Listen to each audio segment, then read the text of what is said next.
Hello my dear 7th class के student, आज आपका स्वागत है आपके चैप्टर नंबर 2 में, जिसका नाम है शब्द रचना उपसर्ग और प्रत्यय, जो कि ग्रामर व्याकरण हिंदी व्याकरण की किताब का एक चैप्टर है। आपका नाम क्या है? शब्द रचना उपसर्ग और प्रत्यय।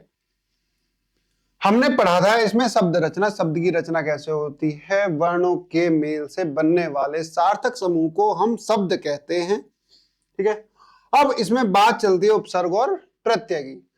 आप पढ़ चुके हैं कि वर्ण शब्दों के सार्थक मेल से बनते हैं। शब्द दो प्रकार के होते हैं, मूल शब्द और व्युत्पन्न शब्द। मूल शब्द अपने आप में पूर्ण होते हैं तथा उन्हें बनाने में किसी शब्दांश को जोड़ने की आवश्यकता नहीं होती। जो शब्द अपने आप में पूर्ण हो, जो किसी के मिक्सचर ना हो, उनको कहते हैं मूल शब्द। ठीक है, जैसे कछुआ। कछुआ में से कुछ निकालोगे भी, कछू प्लस आ करोगे तो क्या होगा? कछू तो कुछ शब्द ही नहीं होता, कुछ होता है ना। कुछुआ होता तो चल भी जाता, कछुआ है ये तो। जैसे कबूतर है, कबू और तर को अलग कर दिया तो तब भी कुछ वर्ड नहीं बनना। ठीक है, तो इन्हें हम कहते हैं मूल शब्द। और व्युत्पन्न शब्द कौन से होते हैं? जो दो शब्दों से मिलकर बने होते हैं, उन्हें कहते हैं व्युत्पन्न शब्द। ठीक है,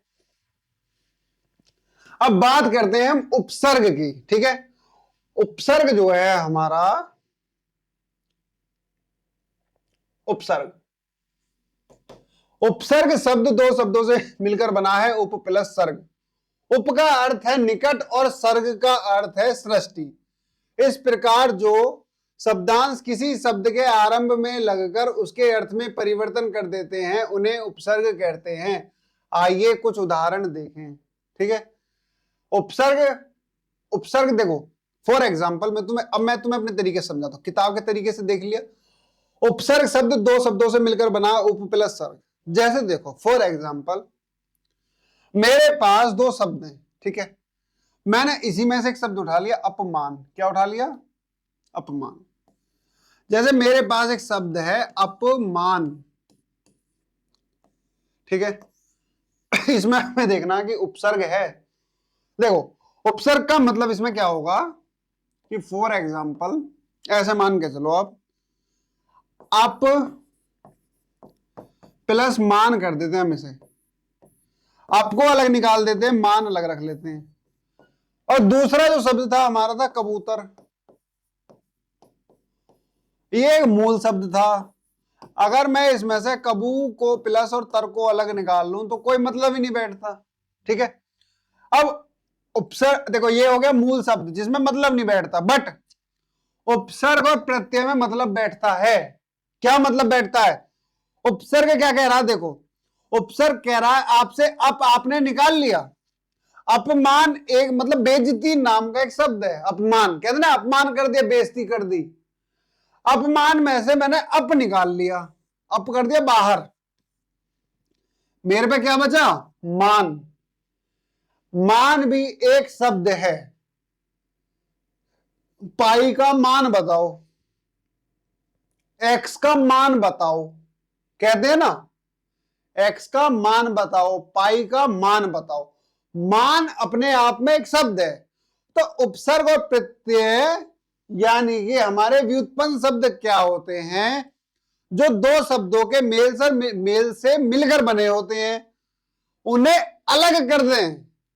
उपसर्गों को निकाल के फेंक दें आगे से आगे और प्रत्ययों को पीछे से निकाल के फेंक दें, तो उनके आगे जो बचने वाला शब्द या पीछे बचने वाला शब्द जो होता है, उनका कुछ ना कुछ मान अवश्य होता है, कुछ ना कुछ मतलब अवश्य होता है। ठीक है ना, इसीलिए इन्हें कहते हैं व्युत्पन्न शब्द। ठीक है, आगे चलते हैं। तो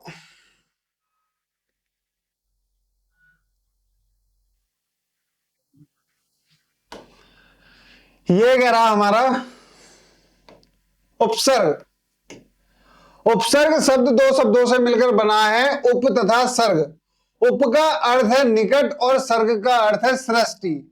इस प्रकार जो शब्दांश किसी शब्द के आरंभ में लगकर उसके अर्थ में परिवर्तन कर देते हैं, उन्हें उपसर्ग कहते हैं। आइए कुछ उदाहरण देखते हैं। जैसे देखो, उपसर्ग है, फिर मूल शब्द है, फिर नया शब्द है। नया शब्द क्या? अपमान। अप में अप निकाल दो, मान रह गया ना, तो मान का भी कुछ मतलब है। अनु में मान, अभी में मान, अब में मान, उप में मान। तो उप जो है ये, और अनु जो है, अभी जो है, अब जो है, उप, अनु, अप, ये सभी क्या हैं? ये सभी हैं उपसर्ग हमारे। और इनके जो पीछे जुड़ने वाला शब्द है वो है मूल शब्द, और इनसे जो बनना है वो है नया शब्द, और उसका होता कुछ ना कुछ अर्थ। उपसर्गों को निकालना, जो शब्द बचेगा उसका भी कुछ ना कुछ अर्थ है, और उपसर्गों को लगाने के बाद नया शब्द बनना, उसका भी कुछ ना कुछ अर्थ है। अपमान, बेइज्जती। अनुमान, अंदाजा, कहते हैं अंदाजा लगाओ, अनुमान लगाओ, है ना। अभिमान, कहते हैं ना जैसे अभिमान हो रहा है, गर्व हो रहा है, घमंड हो रहा है। अवमान, अवमान होता है किसी का आदर न करना, तिरस्कार करना, ठीक है। उपमान, उपमान मतलब जिससे उपमा दी जाए, ठीक है। अब कहते हैं उपसर्गों का वर्गीकरण। उपसर्गों का वर्गीकरण कर लेते हैं। हिंदी में प्रयोग होने वाले उपसर्गों को 4 वर्गों में बांटा जाता है। पहले नंबर पे जो हमारे उपसर्ग होते हैं वो होते हैं हमारे संस्कृत के, दूसरे पे हिंदी के, तीसरे पे होते हैं उपसर्ग की तरह प्रयोग होने वाले संस्कृत के अव्यय, और चौथे पे होते हैं अरबी और फारसी के उपसर्ग, ठीक है। 4 प्रकार के टोटल उपसर्ग। पहला हिंदी के उपसर्ग, सॉरी संस्कृत के, दूसरा हिंदी के, तीसरा संस्कृत के कुछ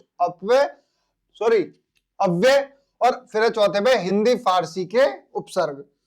बात करते हैं संस्कृत के उपसर्ग की। हिंदी में प्रयुक्त होने वाले संस्कृत के प्रमुख उपसर्ग निम्नलिखित हैं। पहला उपसर्ग है ए। अब अर्थ है इसका ए मतलब होता है नहीं, या मना करना, या कमी होना, ठीक है। जैसे ए खंड, अज्ञान, जिसे ज्ञान ना हो, अखंड जो खंड ना हो, जो टूट सके, जिसके मतलब खंड माने होता है टुकड़े, और अखंड नहीं हो सकते, जिसके टुकड़े नहीं हो सकते। आ को खंड में से अलग निकाल दो, खंड का अलग मतलब है अपने आप में। आ को ज्ञान से अलग निकाल दो, उसका अलग मतलब है अपने आप में। धर्म से आ निकाल दो, धर्म का अपना अलग मतलब है। अचल, अचल में भी आ का अलग मतलब है, तो आ का मतलब है नहीं और अभाव, कमी। अति, अति माने होती है बहुत, यानी कि ज्यादा मात्रा होना। जैसे अति कर्मण, यानी कि बहुत कर्मण। अति शोक्ति, बढ़ा चढ़ाकर बात करना। अत्याचार, उसके अत्याचार बढ़ते जा रहे हैं। अति वृष्टि, ठीक है।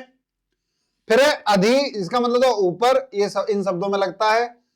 अनु, ये होता है पीछे, ये इन शब्दों में लग जाता है। अप, ये होता है बुरा, ये इन शब्दों में लग जाता है। अब, ये होता है नीचे, जो कि इन शब्दों में लग जाता है। दुर, दुर मतलब होता है, दुर का मतलब दुराचारी, कहते हैं बुरा, बुरा, वो इन शब्दों में लग जाता है, ठीक है। यानी कि दुर्घटना, बुरी घटना, ठीक है ना। दुर्घटना, बुरी घटना। दुराचार, बुरा व्यवहार। दुर्जन, बुरा जन, बुरा आदमी। दुर्गम, बुरा रास्ता, गम मतलब जाने वाला मार्ग, है ना। आगे चलते हैं। ये थे हमारे संस्कृत के उपसर्ग थोड़े से। संस्कृत में देखो ये और भी हैं, उत लगे हैं, अप लगे हैं, परी लगे हैं, वी लगता है। दूसरे नंबर पर आते हैं हमारे हिंदी के उपसर्ग। हिंदी के अपने उपसर्गों की संख्या कम है। हिंदी के उपसर्ग है निम्नलिखित। उपसर्ग, अर्थ, उपसर्ग से बने हुए शब्द हिंदी के।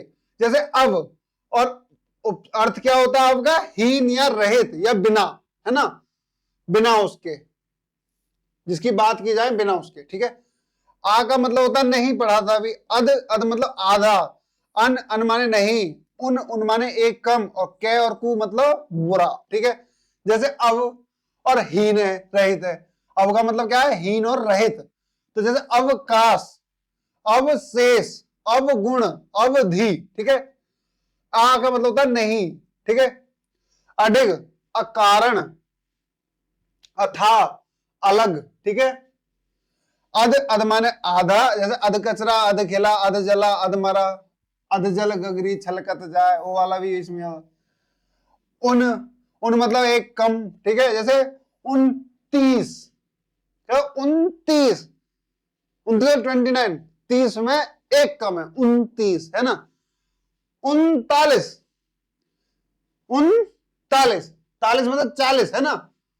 39, एक कम 40 में, 49 यानी कि 50 में एक कम, 59 60 में एक कम, ठीक है। के और कु का मतलब बुरा, बुरा क्या है, कपूत, पूत यानी कि बेटा कैसा बुरा है, कुराज, कुप्रबद्ध, कुपोषण, ठीक है, पोषण कैसा उसका बेकार है। तीसरा है उपसर्ग की तरह प्रयोग होने वाले संस्कृत के अव्यय। संस्कृत के कुछ शब्द ऐसे होते हैं जो उपसर्ग की तरह प्रयोग होते हैं, जैसे कि आ का मतलब अभाव या कमी, अकाल, अटल, अपूर्ण, अमर, ठीक है। अध नीचे, अंत भीतर, अल्प कम, अतर आदर, चिर देर तक, नी बिना, पर मतलब दूसरा, ठीक है। अब इनका जो है ये समझाने को मैटर नहीं, ये तो तुम्हें याद करने पड़ेंगे। अब ऐसे थोड़ी इनके लिए कुछ बता दो ऐसा कुछ, पूर्व, पूर्व मतलब पहले का है ना, पूर्वकालिक, जैसे पूर्वाधि, पूर्वकालीन, पूर्वक्ष, पूर्वज, ठीक है, पूर्वकालिक। फोर्थ नंबर होता अरबी फारसी के उपसर्ग। हिंदी में प्रयोग होने वाले अरबी फारसी के उपसर्ग निम्नलिखित हैं, जैसे कम, कम माने होता है थोड़ा, कम अकल, कम खर्च, कमजोर, कम बखत, ठीक है। तो क्या है ये अरबी के शब्द, अरबी के उपसर्ग लगे हुए इनमें। खुश, खुश मतलब अच्छा, खुश किस्मत, खुश दिल, खुशनुमा, खुशबू, खुश मिजाज, ये सब। गैर, गैर मतलब बिना, जैसे गैर जरूरी, गैर जिम्मेदार, गैर नागरिक, गैर सरकारी, गैर हाजिर। जैसे ना, ना माने होता बिना, जैसे ना काबिल, ना जायज, ना बालिग, ना मुमकिन। फिर है बद, बद मतलब बुरा, जैसे बदकिस्मत, बदचलन, बदतमीज, बदनाम। जैसे फिर है बे, बे मतलब बिना, बेईमान, बेखबर, बेचैन, बेसुध, ठीक है। ये सभी संस्कृत के उसके होते हैं अरबी फारसी वाले, ठीक है।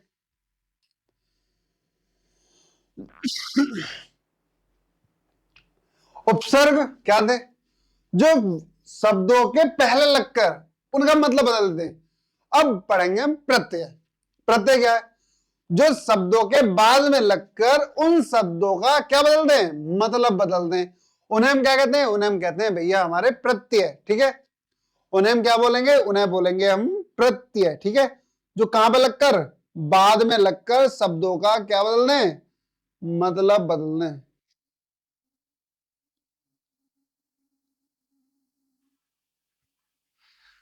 ठीक है। उपसर्ग की तरह ही प्रत्यय भी शब्दांश होते हैं तथा इनका प्रयोग भी स्वतंत्र रूप से नहीं होता, लेकिन ये शब्द के अंत में जुड़कर उसके अर्थ में कुछ परिवर्तन कर देते हैं। जैसे कुछ उदाहरण, मूल मूल शब्द है चिकना, प्रत्यय क्या है आहट, चिकनाहट, ठीक है। गरीब, मूल शब्द प्रत्यय है ई, गरीब प्लस ई, गरीबी। उतर प्लस आई तो क्या जाएगा उत्तराई, ठीक है। तो प्रत्यय क्या होते हैं, जो मूल शब्द के बाद में जुड़कर उसका अर्थ बदल दें। जो अगर प्रत्यय को निकाल दिया जाए शब्द से बाहर, तो जो पहले वाला होता है शब्द, मूल शब्द जो होता है उसका कुछ ना कुछ अर्थ अवश्य होता है, ठीक है। ये भी याद रखना। जैसे चिकना, चिकना मतलब एकदम, कहते ना एकदम सतह कैसी है, चिकनी सतह, तो वैसे ही एकदम रपटने वाला, ठीक है, चिकना। गरीब यानी जिसके पास पैसे ना हो, निर्धन हो, गरीब है ना। उतर, उतर मतलब चले जाते भाग, ठीक है। आगे चलते हैं। प्रत्यय के प्रकार, प्रत्यय के होते हैं कृत प्रत्यय और तद्धित प्रत्यय, दो प्रकार के हमारे प्रत्यय होते हैं, ठीक है। अब एक कृत प्रत्यय, जो प्रत्यय क्रियाओं के धातु रूप के अंत में लगते हैं, क्रियाओं के धातु रूप के अंत में लगते हैं, उन्हें कृत प्रत्यय कहते हैं, और उनके मेल से बने शब्द कृदंत कहलाते हैं। जैसे ये कितने होते हैं, ये 5 प्रकार के धातु रूप के अंत में लगेंगे। जैसे प्रत्यय है हमारा अक, और ये क्या है लिख, तो ये हो जाएगा लिख प्लस अक, लेखक, ठीक है। लेखक एक शब्द है, लिख माने भी कुछ ना कुछ अर्थ होता है, ठीक है। अक मिला लेखक हो गया। गे प्लस अक तो क्या हो जाएगा गायक। नृत प्लस अक तो क्या हो जाएगा नृतक, ठीक है। नृत्य माने होता है नाचना, गे माने होता है गाना, आलाप देना, और लिख माने होता है लिखना, ठीक है। आका, आका क्या होता है, आका, आका का मतलब धातु होती है जैसे लड़, लड़ मतलब लड़ना, ठीक है। तो जैसे लड़ाका, कहते ना लड़ाकू विमान है कहते। फिर क्या धम, धम से गिरा आवाज करके, है ना, आवाज से, धमाका आवाज के साथ। आगे आड़ी, ठीक है, शब्द है अन, क्या अनाड़ी है ये, क्या है अनाड़ी। दूसरा खेल, खिलाड़ी है भैया हमारा। अग, ठीक है, अगाड़ी है, आगे चलने वाला, है ना। तो ये दूसरा है कर्म वाचक कृत प्रत्यय, ऐसे प्रत्यय जो कर्म का अर्थ प्रकट करने वाले शब्दों का निर्माण करते हुए कर्म वाचक कृत प्रत्यय कहलाते हैं। प्रत्यय है ओना, जैसे खेल, क्या हो जाएगा खिलौना। घिन, घिनौना। बिछ, बिछौना। दूसरे पे ना, ना मतलब जैसे कि धातु में लगे गा, गा गाना, दा दाना, खा खाना, लिख लिखना। नी, चलनी, ओढ़नी, जननी और चटनी, ठीक है। आगे चलते हैं। 5 प्रकार के हमारे प्रत्यय हैं, ठीक है। फिर है करण वाचक कृत प्रत्यय, ऐसे प्रत्यय जो क्रिया के साधन करण को बताते हैं, करण वाचक कृत प्रत्यय कहलाते हैं। जैसे आ है और झूल में लग गया तो क्या बना झूला, मेल है और आ लग गया मेला। अन है और बेल में लग गया तो बेलन, झाड़न, बंधन, ढक्कन। नी तो बता था लेखनी, कतरनी, छलनी, चटनी। नी तो याद अभी, चलनी, ओढ़नी, जननी, चटनी। चट यहां पे भी आएगा, चट तुम्हारा यहां पे भी आएगा। आगे चलते हैं। फिर हमारा नेक्स्ट है भाववाचक कृत प्रत्यय, ऐसे प्रत्यय जो धातुओं से भाववाचक संज्ञाओं का निर्माण करते हैं उन्हें भाववाचक कृत प्रत्यय कहते हैं। जैसे प्रत्यय है, फिर धातु है, फिर शब्द है। ये है अन, जैसे चलन, ऐठन, मिलन, ठीक है। आन, लगान, उड़ान, मिलान, उठान। आ, घेरा, लिखा, पढ़ा, जोड़ा।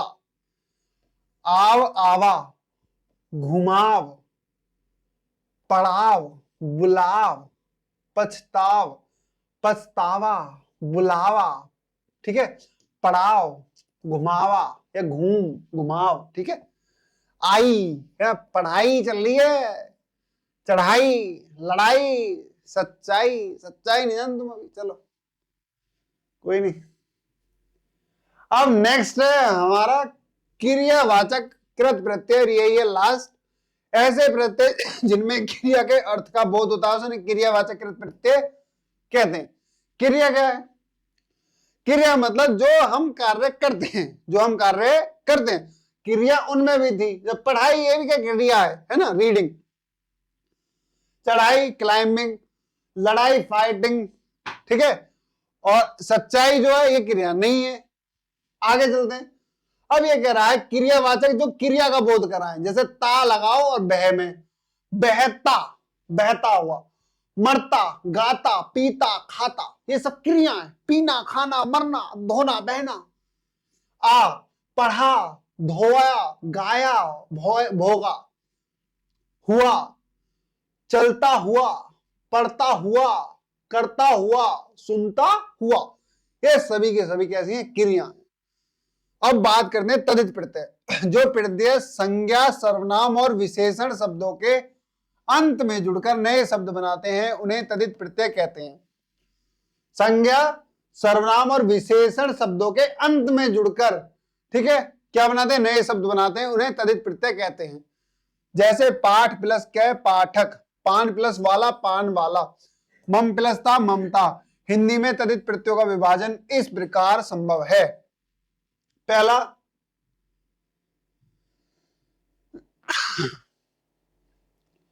तदित प्रत्यय, पहला कृतवाचक तदित प्रत्यय, जिन प्रत्ययों से किसी कार्य के करने वाले का बोध होता है उन्हें कृतवाचक तदित प्रत्यय कहते हैं। यानी कि इनसे पता लगेगा कि इनसे बनने वाले जो शब्द हैं वो कार्य को करने वाले आदमी हैं। क्या है वो? कार्य को करने वाले आदमी हैं। जैसे फॉर एग्जाम्पल मैं तुम्हें बताऊं, आर दे रखा मैं पहला आर, फिर लोहा, लोहार, लोहे का काम करने वाला, लोहार।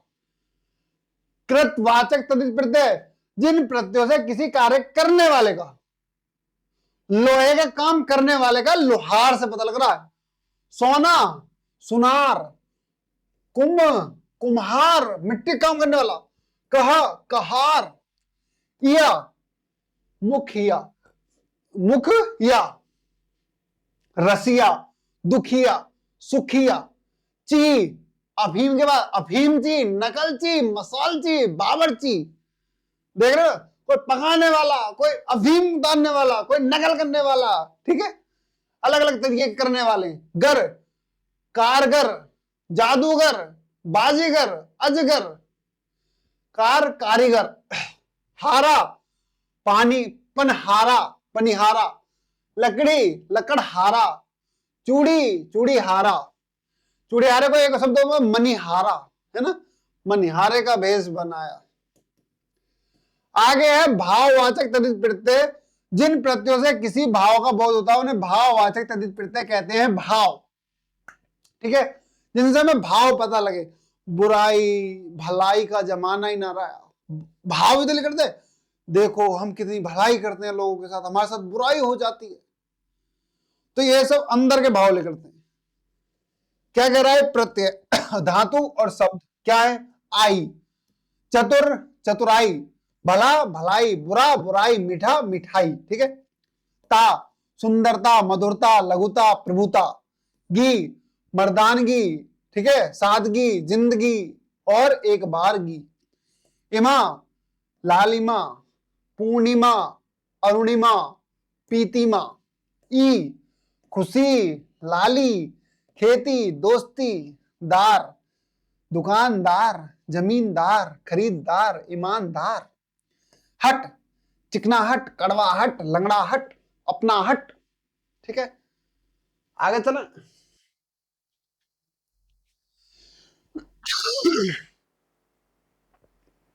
चलो संबंध वाचक तद्धित प्रत्यय, कौन से, संबंध वाचक, इनसे संबंधों का पता लगता है, जिन प्रत्ययों से संबंधों का बोध होता है संबंध वाचक तद्धित प्रत्यय कहलाते हैं। जैसे आल प्रत्यय है और ससुर में लगा दिया, बोले ससुराल, ससुर जी का घर, सासू माँ जी का घर, शादियों ने जाते हो ना, वही क्या कहते हैं, ससुराल। एरा चचेरा, ममेरा, फुपेरा, मौसेरा, ठीक है, एरे में। जा भांजा, भतीजा, ठीक है, ये शब्द बनेंगे। फिर है गुणवाचक तद्धित प्रत्यय, देखो संबंधवाचक है, इनसे संबंध उत्पन्न होते हैं। फिर है गुणवाचक तद्धित प्रत्यय, जिन प्रत्ययों से गुणों का बोध होता है उन्हें गुणवाचक तद्धित प्रत्यय कहते हैं। जैसे आप प्यास में लगा दो, प्यासा, भूखा, ठंडा, सूखा। एक देविक, करुणिक, मूलिक मौलिक, सामाजिक। ई ज्ञानी, धनी, क्रोधी, हटी। ये जातीय, मानवीय, भारतीय, राष्ट्रीय। उ मोटा, मोटू, सॉरी मोटा प्लस उ मोटू, बाजारू, गंवारू, पेटू, ठीक है, ये गुणवाचक है, उनके गुण हैं। आगे चलते हैं, लघुता वाचक तद्धित प्रत्यय, जिन प्रत्ययों से किसी वस्तु के छोटेपन का ज्ञान होता है उन्हें लघुता वाचक, जिससे पता लगे छोटा है, ठीक है। जैसे इया खाट मतलब खटिया, लठिया ला, क्या लगे, खटिया उठा के ला, लठिया उठा के ला, लठिया उठा के ला, माल लठिया गिरा दी वो, हैं, ये वही है ना। चुटिया, लुटिया। फिर ओला, जैसे खटोला, सांप का बच्चा सपोला। री क्या, छतरी, बांसुरी, लट, लटूरी, कोठा, कोठरी, ठीक है। बड़े का, देखो खाट बड़ी है, इया लगाओ छोटा बन गया, क्या, खाट में खाट बड़ी, ये खटिया, शब्द भी बढ़ा दिया, देखो शब्द बड़ा और चीज कैसी, छोटी हो गई। लाठी, लठिया। चोटी, चोटी है, चुटिया है इसके अंदर। लोटा बड़ा, लुटिया छोटी सी।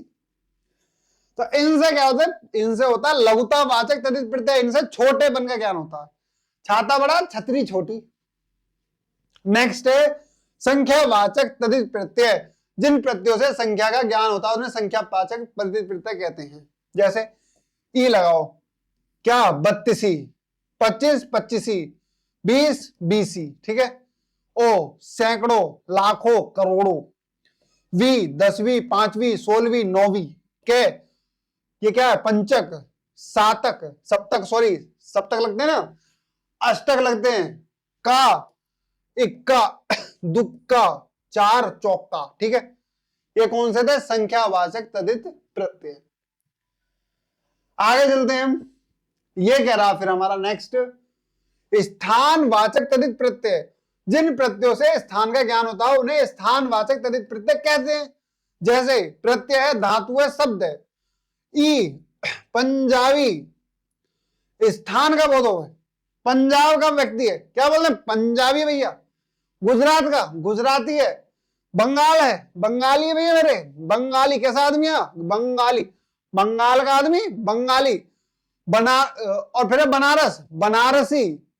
फिर एक वाला है, जैसे वाला भी लगा दें, दिल्ली वाला, मेरठ वाला, रामपुर वाला, आगरे वाला। आगरे वाला कट वहां है, हरदोई वाला कट वहां है, ठीक है ना। कानपुर वाला वहां है, अजमेर वाला वहां है। फिर है री, अजमेरी, बीकानेरी, कानपुरी। ये क्या है, इनसे पता लग रहा है, रामपुरी, भेलपुरी, ठीक है ना। आगे चलते हैं। फिर कह रहा है हमारा